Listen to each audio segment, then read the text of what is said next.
don't even know if we decided to eat that after that. Why not? Was not into that, not at all. Not when you're craving seafood oysters. You I don't know. I'm gonna be honest about this one. I did try them. You did try them, yes? Yeah, Yes. I could see that. Was it like gamey or? I was afraid of the texture. They're a little chewy, but See, the chewy part. I can't do it. No, thank you. On today's episode, Lindsay Benton and Myles Hill. how are you doing today? I'm great. How are you? What about you, Myles? I'm great. I'm great. Awesome. Are you excited about today? Yeah, I'm so absolutely. excited. I've been known you looking for a forward while now, and I've been waiting for this. Yeah, we've been planning this for a while now. If you don't know Anne, she's awesome. Oh, thank you. And I've got some questions for Myles and some questions for Lindsay. Let's start with Lindsay. I'm going to choose one of those questions. Are you ready? Yeah. Okay. If you could go back and give your 18-year-old self one piece of advice, what would it be? I think it would be to just not take things so seriously, you know. I feel like where we grow up is always concerned with, you know, go to college and do this and do that, and everyone just kind of tells you the steps you should be doing instead of kind of what you want to be doing. And I feel like maybe, you know, just live for yourself. And I think I would say to myself back then, go to college, of course, if you want to. It's a great thing. But there are a million other things in the world that you can do that do not require that big old bill. And there's a reason why there's talks about it being forgiven in some of them now, because people are told just to go and do that, and that's the only option. But I'm here to tell you, as a mortgage loan originator, that that's not true. So do what you want. And the other thing is, like, there's a tendency right now, there's a lot of people out there that's saying, like, a lot of people actually waste time and money on college, and they end up not even using that degree anyway. Yeah, I can tell you, 4 years, if I would have saved those 4 years, I think I'd own a lot more real estate by now. So, Definitely. Yeah, yeah. I hear you. So one question for you, Myles. Are you reading any good books right now? Yep. I'd love some recommendations. So I'm quite the book collector. I try to be a better book reader, but I definitely have a lot of books. She makes fun of me for that quite a bit. But here lately I've been reading a book called Mindset by Carol Dweck. It talks about how a lot of times we can grow up in a fixed mindset and start to believe that we can't overcome challenges, or that we're always going to fail at something. But when limiting beliefs, right? And then the foil for that would be to have a growth mindset, or a mindset that believes that I can, even if I'm not good at it right now, at whatever it is, I can learn and I can do better and I can be better for my own self, and that I'm not going to always be a failure at this particular thing. And for me as a personal trainer, I do read a lot of books about movement technique and ways to train people, but ultimately for me, psychology is a big part of it as well, and getting into those patterns of belief that tell us that we can't get any better, or we can't lose the weight, or we can't stop eating the bad foods, and we have to continue to live the way we've always lived. But as we know, that's insanity, right? If we're not wanting those results. So we got to keep building that growth mindset. So I've been reading that book. It's been a huge influence for me here lately, for sure. What's it called again? It's called Mindset by Carol Dweck. Yeah, it's awesome. There are actually a lot of books that talk about the same thing, is that sometimes we allow ourselves to believe in things because while we're growing up as children, we are told things that we believe in. For example, children, don't watch this, but Santa Claus, we all know, doesn't exist anymore. It's not real, right? Yeah. But The first big lie we were ever told, right? Exactly. But if you keep believing the lie, you will never get over it. You will never grow. There are many, many, many lies that we either from society, from community, from sometimes parents, toxic friends. Absolutely. So we need to our job as we become adults is to analyze what we believe in, and then what do we need to do? Are they other people's voices, or are they my own beliefs? Exactly. Yes. And do I have enough self-respect to believe that I can grow, and that I can overcome challenges, or that I can be where I want to be? Have you ever heard you are what you believe? Yep. Absolutely. Okay. Go back to 18-year-old me and tell me that, right? Absolutely. Yeah. I mean, I wish somebody would have been there for me when I was a child and told me all those things. Because then you figure it out on your own. Because there's no other way to get it. But I'm actually very, very, like, how to say, appreciative of the age and time that we live in today, because information is so easy accessible. Like, you can access the internet, makes things so much easier. You can find a lot of things and learn a lot of things, and that's how, like, this, I call it the new boom, the new age boom, because people are starting to understand that life is not just what you're told when you're a child. No, not at all. Absolutely. I'm glad it's not too. Right? Absolutely, yes, I agree with you. So this one is, Lindsay, this is yours, right? Yep. Do you have any hidden talents or surprising hobbies? I would like to know. Well, I mean, I could go on for days about things that people probably don't see on the front end that they would think I would do. For instance, I own a Jeep and I love mud bogging. But I think something funny that I have a talent in is I can tap dance really well. Oh my God, we need to see that. I need to see that. I just learned about this the other day, and I watched the full performance, and Oh my gosh. she does not disappoint. She can really tap dance, and I'm going to learn now too. I will say, if there's someone out there, I try to look up, adult tap dancing and going back to that childlike thing, right, and what life is about. As an adult, I feel like sometimes we do lose those childlike things that we really did love, and so it would be really cool to see if there was some kind of thing that you can kind of go back to some of those old hobbies or things that you're good at, because I can tell you, I put on those tap shoes and I hadn't put them on in years, and I was like, wow, this is a great workout, and I'm feeling really good after this, so it'd be cool to see as the community grows what comes about. Yeah, absolutely. Oh, that's fine. Yeah, he likes me. Okay, so I do agree with you, and I understand completely what you mean, because as a child, I was a very active child, to the point where I would drive everyone around me crazy because I wouldn't stop moving. I actually did, like, you wouldn't believe it right now, but I actually did parkour. No way. Yes. Parkour, yeah? Yes, parkour. Until I was like 13, 14, probably about 15, that was the age where I stopped, because everyone around me started telling me, well, they've been telling me for years, not just you're gonna get hurt, like, girls don't do that. That was another thing, like, this is not for girls. So they were putting limiting beliefs on you there. Exactly, Too, and my mistake was believing. We're gonna parkour and tap dance, follow from work. I'm just kidding. We could do that. We could. I love it. I'm in. Yeah, let's do it. Oh, we can do it on a rooftop or something. That would be awesome. I'm down. Tell me when. I'll be there. Awesome. Miles, this one is for you. I think this is for you. It's your turn, right? What's the most surprising thing you've ever eaten? So this is actually the most surprising thing I almost ate. Almost. I almost ate. I didn't actually eat it, because once I found out what it was, I was utterly disgusted. But a few years ago, I walked into a restaurant craving oysters. I wanted oysters really bad. I'm from the coast. I love my seafood, right? And I went to this restaurant, and all I saw on the menu for oysters, it said Rocky Mountain oysters. Well, of course, oysters, mountains, like, I just kind of blew it off. Oh my God, When the server came to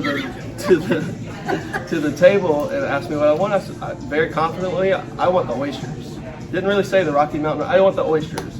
She rang it up, walked away, and about 5 minutes later, I had another server walk up to me and say, "Hey, I noticed you ordered the Rocky Mountain oysters. I just want to make sure you know what they are." I was like, "What do you mean? What? They're oysters, right?" She said, "They're bull testicles." So I immediately changed my order. I don't even know if we decided to eat that after that. I was not into that. No. Not when you're craving seafood oysters. You I don't know. I'm gonna be honest about this one. I did try them. You did try them, yes? Yeah. Yes. I could see that. Was it like gamey or? I was afraid of the texture. They're a little chewy, but. See, the chewy part. I can't do it. No, thank you. Well, that's a I funny was story. out. Oh my I was God. out. Yep. Yeah. I can understand that, but yeah. Alrighty. Next one is for Lindsay. Are you ready? Yeah. This is a random question. What do you wish you had placed in a time capsule 15 years ago?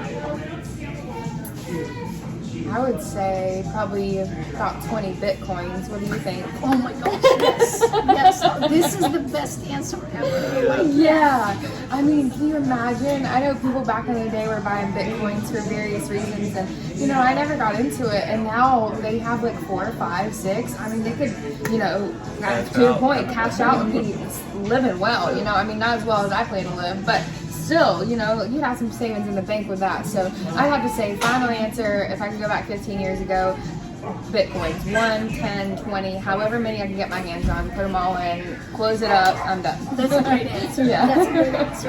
I would have done the same. Yeah, right? She's not nostalgic. She's just looking out for her future. Hey, can you blame me? No, absolutely not. We all should. Okay, so Miles, I think this one's for you. If you had a superpower, what would it be? So that answer has changed a little bit over the last few years. It used to always be super strength. I always wanted to be the strongest man in the world. I grew up watching World's Strongest Man on TV and just being really energized by the Hulk and just really wanting to be big and strong. But now, as I've gotten older and I'm a lot slower, I think super speed would be a lot more beneficial. I want to be fast. I want to get where So you I'm wanna be the going. Flash. That's right. Yeah. I also tend to understand that if I'm fast in real life, then my metabolism will be fast and I'll be able to burn calories faster too. So Yes, I'm because thinking the I'll be able Flash to eat never, more like- if I want to, right? Did you ever like watch The Flash? Not too Netflix? Like he could eat as much as possible, of and the he could temp- drink alcohol and never get drunk because his metabolism is so fast as well. Well, don't come here to Tidal Creek if you have that, because we want you to enjoy yourself. Enjoy your beer at the brew house. Yep. That's where we are, by the way, right? Oh yes, that's where we are. Coming into you live from Tidal Creek Brew House. Yep. And I'm actually having tea right now. It's Earl Grey, and I love it. If you know me, Earl Grey is my favorite. Was it your turn, Lindsay? It is mine. Yeah. Okay, well, let me see. I have a question here for you. I know you love traveling, I so this is do. about travel. What's the coolest road trip you've ever been on? Okay. So, I lived in Guatemala a couple years ago. Absolutely beautiful country. If you've never been, there's an account on Instagram and I believe on Facebook called Perhaps You Need a Little Guatemala. For that very reason, perhaps you need a little Guatemala or a lot. However, that's what happened to me. I stayed there for about a year. So anyways, I ended up making that my home base. And you know, most backpackers will backpack around with a big 80-liter backpack and they'll just kind of live at hostels and all of that. Well, I'd already paid for an apartment. So I really wanted to visit the country of Honduras. So I looked up a few ways to get there. You can get there by plane, car, or bus. So the planes for me, if you've ever been on a seaplane, then you've been on a seaplane and you know exactly what I'm talking about. You're very little, you just don't really know what's going to happen to you while you're on it, and it's when you get there, you're like, yes, we made it, you know what I mean? So seaplanes for me were like, oh, maybe not. So then I looked up taking a car, and the car was going to be kind of expensive, and I was going to have to do it with like one other person, and it was like a 14-hour drive. So I looked up the bus, and I was like, the bus seems kind of cool, right? So it was the cheapest way to get there too, and when you're traveling, everyone knows you want to find the cheapest way to get somewhere, and the coolest too. So I ended up taking a autobus, as they call it there, and hopped on in Antigua, Guatemala, and I rode that bus all the way to La Ceiba, Honduras. So if you know what that means, we went through San Pedro Sula, which used to be the murder capital of the world.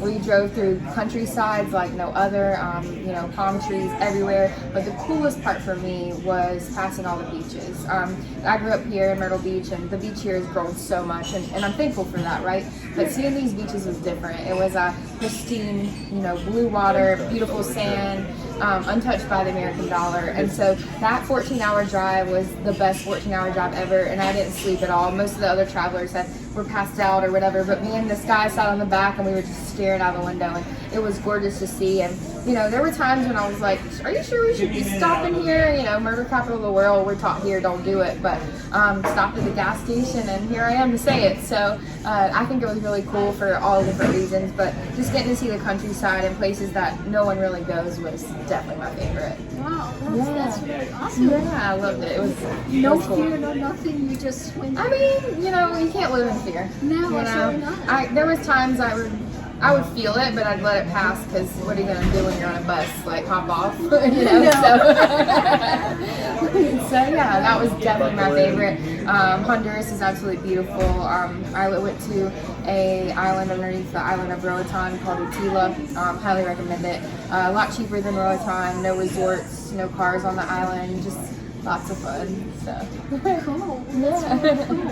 And I really do believe that the best things or the best opportunities are created in that bit where you are most fearful, like from fear. Oh yeah. So I think because if you can get through it and you pass it, you learn next time to kind of push through. So Yeah, exactly. you know your limits and what you can already overcome. So it's awesome. Yeah, absolutely. So I think it's your turn. Miles, one more question for you. What did you think you were going to be growing up? This is a great question. I want to know. So growing up, Is it, first let me ask this, is it what you're doing right now? Is that what not no, at all. It's not Not at at all. all. It has some correlation now, but in my own mind. But growing up, I always wanted to be either a politician or a pastor. And so I even went to school as far as to become a youth pastor. go to college. And basically, I'd always thought I would plant my own churches, be a missionary overseas, help with youth and children's ministry, and that was always kind of my goal moving forward as I was young. And you know, over time, you realize you got to make money, you got to have a job. So I, you know, had some plenty of other jobs, and ultimately now I'm where I'm at. I own 2 businesses, and with my personal training company, I almost think of it as growing my own church. I'm building a church of movement, right? Yes. And getting people gathering together over a common goal and theme, and towards, you know, having better movement. And What you're doing is you're helping people better themselves. absolutely, and I have to communicate how to do that. So the same way as the pastor and the politician, you know. So I still think about you know, the ways that, you know, learning leadership and learning those qualities as well, you know, have transferred into what I'm doing with my life now. So Well, as a that is business awesome. owner and as a leader in the community and things like that. So That's a new slogan for you, the pastor movement. there you go. Oh, that is a good one. Use it. You should. Yes, I Movement agree. preacher. Yeah. I'll be preaching, that's for sure. Yeah. Well, you are. That's what you're doing. You're making people better. That's great. That's awesome. Lindsay, does your family have any secrets or famous recipes? Oh yeah. Well, I'm not sure if it's a secret, but I can tell you it's famous around town. Shout out Katie Palmer. She is from New Jersey and says I make the best corn pudding she's ever had. I'm not sure if she's ever had the other one, so I feel flattered, but you know how it goes. It is basically a cornbread, but with cream corn in it. And if you grew up in South Carolina, you probably know what it is. But that is definitely our secret or famous recipe within town. And every time I go to something, I always make it. And everyone's like, "What's that?" And then they have a bite, and then it's gone. So if you ever want me to make you some, let me know. One But bite and it's gone. if you love cornbread, it's delicious. So it's called corn pudding. You had some for Easter, right? It was delicious. Yeah. How about you make a video with that recipe? Just And show make us- people try it. Yeah. You want to come? Oh, definitely. Okay. Yeah, I'll join. I will. Be first in line for sure. I do love to cook, though. I can cook all kinds of things. My grandmother taught me how to cook, so That's awesome. yeah, cooking's fun. It is. It is. Yeah. We'll fill our bellies and then go swing some kettlebells after. The best thing about cooking is then you get to eat the food. Yeah, while you're cooking it. Gotta taste it, make sure it tastes right. That's right. All right. I think this is a question for you, Miles. Where's the last place you traveled? What did you do there? So for so many years, I didn't do a lot of traveling at all until I met this girl. And over the last year, we've probably been to 5 or 6 different cities all up and down the East Coast. Last month, at the end of last month actually, in September, we went to Washington, D.C. for my first trip there. It started off just as a plan to go to a friend's wedding, and then we just made the absolute most of it. We saw the monuments, the memorials, the museums. We went to a concert at the MGM Grand Casino. We did that. Yeah. We just had so much fun. We rode the scooters around town to get to, you know, My favorite part was the food. We had Ethiopian food. Oh my gosh. So it's a Michelin guide restaurant, not Michelin star. but Michelin guide restaurant called Churchers or something like that. Churchers, yeah. We'll have to comment below or put it in there, but I'm telling you, if you're ever in DC, it is an absolute 120% must stop by. The food was delicious, and we got like a big platter of Ethiopian food. That's the reason to travel, like alone. What's is like the food. what's in the food? What To makes be it honest with you, I different? can't even tell you. The spices, the herbs, the cleanliness of it, so not a lot of butter or anything like that The going way on. it's eaten as well, a lot of that food is eaten with your hands or with a spongy bread. So you kind of rip the bread apart and kind of pick up each. Is it like the pita kind of? Like each dish will come It on a looks big like platter, and then you kind of use your spongy bread to kind of pick up different pieces, roll it up, and then you have a good morsel. So it's pretty Yeah, good. it was delicious. I asked her for it, but whatever. I have nails. I wash my okay? hands. I Is wash it my like hands. vegetables? All kinds. Yeah, we got a veggie plate. So I think there was like a collard green, a broccoli kind of dish. There was got corn lentils, corn, cabbage, beets, all kinds of stuff. But they were spiced. It almost reminded me of a curry, but with like an Ethiopian twist to it.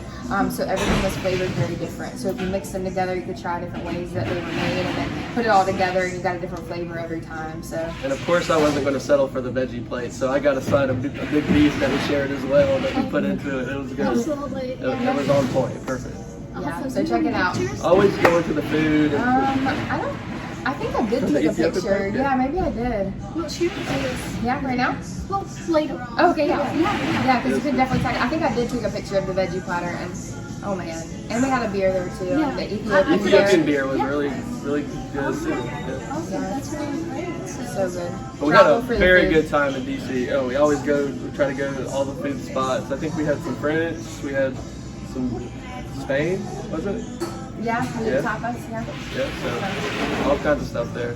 Awesome. What was the number one place that you went to? For food or just in No, general? no, just in general. Probably seeing the monuments at night for me. Yeah, seeing the Lincoln Memorial Yeah, in the middle don't of the go night. during the lit day. up. If you go to DC, go at night. Especially if you're an adult, you like to go out. We went out and then went to the monuments after and said, hey, what's up to Abe, you know? So, Told me never tell another lie, that's for sure. Honest Abe. That was fun. So, that question, was that a question for you, Lindsay? Is it? Okay, so this is for you. Okay. That was Oh, that was fun. So now it's your turn, right? you got it. Okay. What is one thing you wish people knew or understood about what you do, about your business? I think that not every place you go to get a loan is the same, and not the way that they operate in the background is the same. So I work for a broker, just an example.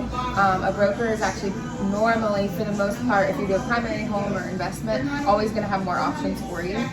There's differences between going to a bank or a lender's storefront versus a broker. As a broker, I get to fight for my clients, which was important to me when I first started. I come from a sales background, and being able to sell a product is all great and cool, but it's even better whenever you know it's what's best for the client. And so I love working for a brokerage because we can, give people versatile options depending on what's most important to them. Versus if you're at a bank, it's just more of a, hey, what's your credit score? How much money do you have to put down? And then a yes or no. And for me, that just wasn't enough. So we get creative as a brokerage, and we're able to provide all different products, a lot that other people can't provide around town, which is cool because if in Myrtle Beach anywhere or you're in real estate, there's so many different property types. Oh, yeah. So to get started in this market is difficult enough in itself. Just for a little example, there's Yeah. a difference between a condo and a condo-tel. Yes. And many people, if coming from a different state, wouldn't even know. No, and what happens is, they'll end up getting into a contract on a condo and then find out that it's actually a condo-tel, and then their lending is denied, and some people have moved down here already, So I love educating people about what we do. As a broker, I've saved tons of deals like that, and so we do condo-tels, and I love it because that is a big part of our Yeah. beach, is getting to show other people it and encouraging them to move here so that we can grow and change. And so I think getting people here from all over the world is important. So I support an investment in condo-tels just as much as I do a primary home. So if I can ever be of any help, let me know. Yeah, that's awesome. Can I ask you a question about, since we're talking about that? Yeah. What do you find the most common thing when they contact you for a mortgage? What's the main misconception that they have? I think that the main Down payment, huh? Percentage on down payment. Well, that could be it too, right? So first off, most people have been taught, put 20% down, put 20% down, put 20% down. That's not true. You can do a loan with 3.5% as long as you qualify, of course. But I think the most common misconception is that you should get on Google and look up the rates, right? Because that is just a recipe for disaster in so many different ways. You don't know what factors that are put into what you're looking up online. It could be a lot better for you. And I think a lot of people in this market are holding back because they're seeing what's on the Fed rate and they're not actually taking time to inquire and see what is actually available to them. Of course, this isn't the prettiest market we've ever been in, but I think a lot of people are waiting right now to buy because of the Fed rate, and they're not going to see what they can actually get, and then they're eventually going to put themselves in a pool of people again who, like before, waited and waited to buy, and then now when you finally get a rate that you can buy, you can't find a house to put on the rate anyways. So here's what I say, Ann. I say, don't worry about the rate because you can marry the house and you can date the rate. So I think the common misconception, to sum it up, is that you're not stuck with this rate. So as long as you can afford that rate for 2 to 3 years, as we know, the market is always going to change. So the house prices are going up. So why did you? Yeah, I don't like to say it's going up or down because I don't have a crystal ball. But I think the common misconception is that people are stuck with that rate forever, and so they wait to buy because they don't even think in their head, I could just refinance. Exactly. So, Why would you wait? You don't know what's going to happen tomorrow, but you know what's happening today. Well, at least you can find out and make the best off today. You don't know what's going to happen tomorrow. Yeah, and I think the common misconception about the area is that prices are going to drop. And people are going to stop wanting to move to Myrtle Beach. So if you haven't yet, please go and do yourself a favor and look up the article about Myrtle Beach being the #1 destination, because if that tells you anything, and you look up who's moving here, they got the bread. They got the bread, so I don't think prices are going down at all. So no, I don't think so either. I agree with you on that one. Yeah. Myles, I think the next question is yours, right? Okay.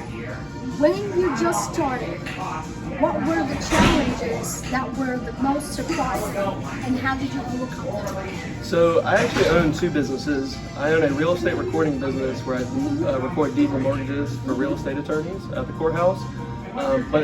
So I had already started that business, and then I used that, what I had already had for my bread and butter, to create what I really love to do, which is personal training. And so I started Neverboard 24/7 as a personal training company, doing group sessions, private sessions, even work online with some virtual training as well.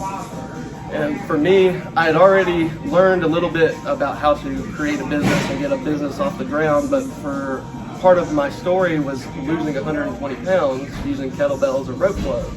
So I was 347 pounds prior to the pandemic.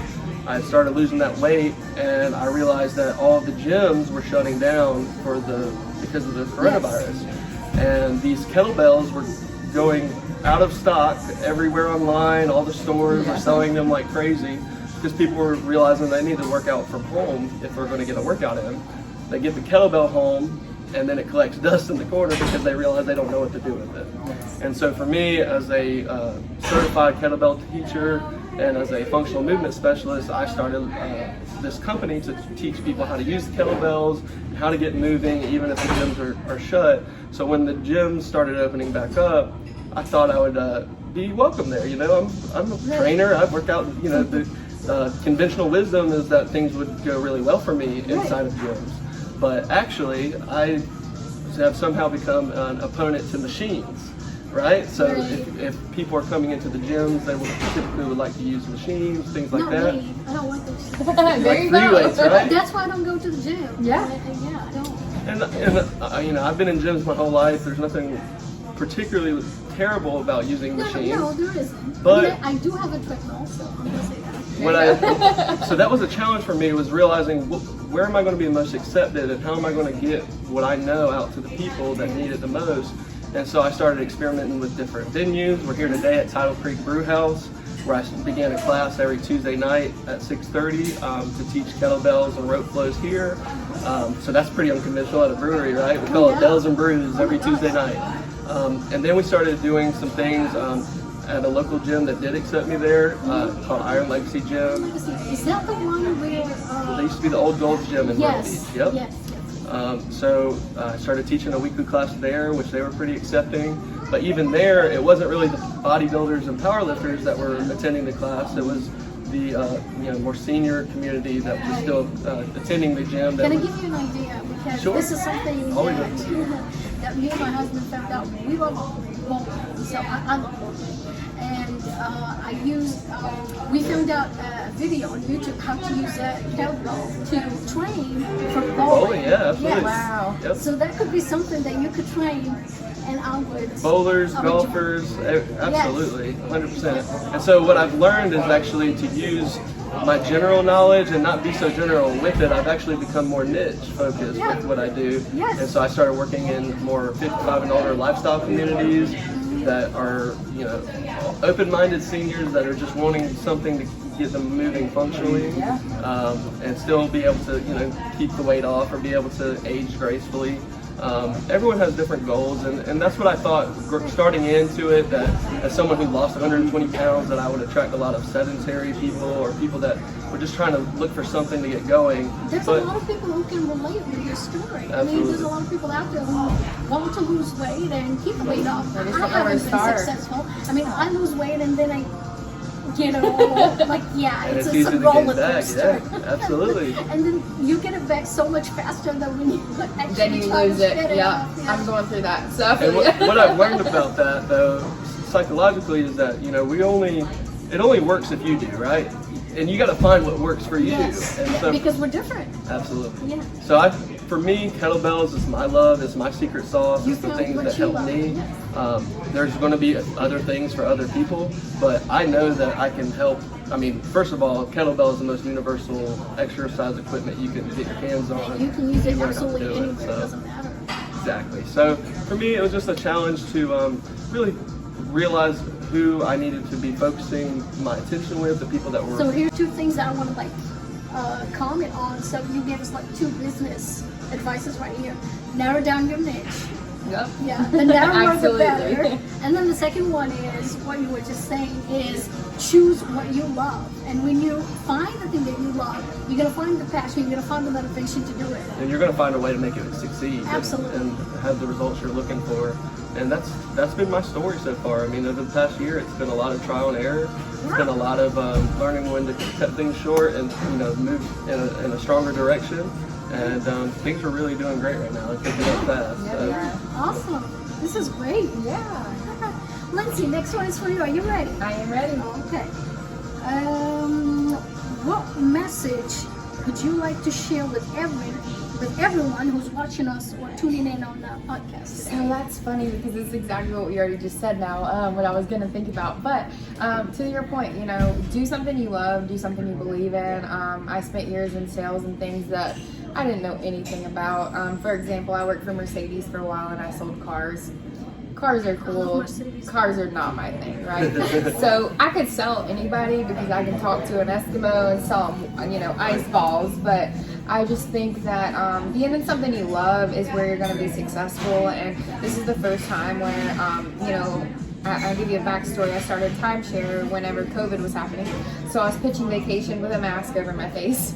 I sold cars when you could get, a brand new car or a used car for such a low price that people were like, why would I pay for that, And so now I'm starting mortgage and just started mortgage within the past 6 months in a time where people are like, why would you do that now because of the rates? But I'm killing it, and I think it's because you just have to believe in what you're doing. You have to be honest and you have to value what you do. And I think as long as you believe that through, people are going to come to you no matter if the rates are 12%, 15%, whatever it is. People can sense your genuine aura. And if you're doing something that you don't like and you're not having success with it, maybe it's because you don't love it and it's not what you should be doing. So go find what you love and do it, and it'll work out in some way or another. Either you'll be happy or you'll have a lot of money, or maybe you'll get lucky and you have both.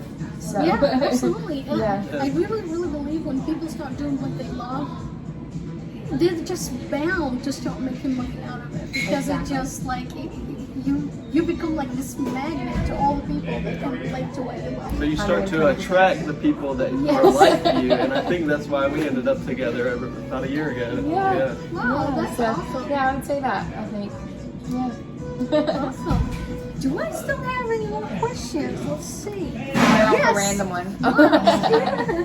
Here's one for you.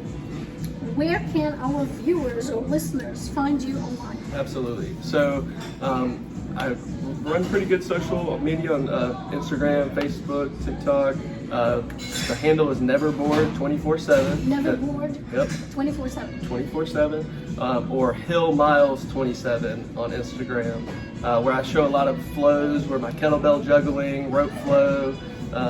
Try to inspire people with my story as well on there, and show people before and afters of where I was and where I'm at now. A lot of my stories involve my classes, and you get a sneak peek into what a one-on-one private session would look like and things like that. I also have a website, neverbored247.com, where you can book or register for group sessions, private sessions, virtual classes. You can also buy Never Bored shirts and hoodies for the wintertime coming. So Oh, that's nice. yeah, we got a few things on the Buy website that for so you you can buy me something nice. for Christmas. Just kidding. So yeah, you can find me on Instagram, especially at Hill Miles 27 or Neverboard 24/7, and then online on the website at neverboard247.com. Awesome. So what about you, Lindsay? Where can we find you? I am on Instagram, just my name, Lindsay with an A, Lindsay Benton _. That's simple and that's it. My website, if you're interested or have questions and want to reach out, is lindsayloans.com. Very simple, Lindsay Loans. And then I'm on Facebook too, so I have a business page and a personal page. If I can tell people are interested, or I feel like I might have known them in a past life, I normally accept them on my personal page, and then you'll see some of the business there too. So just search my name on Facebook and you'll see both there. Well, thank you so much. Thank you, Miles. Thank you, Lindsay. It was Where can we find you, Anne? everywhere. Awesome People Group. Yeah, join the Awesome People group, because Anna's got a lot of awesome people in her life. Thank you so much.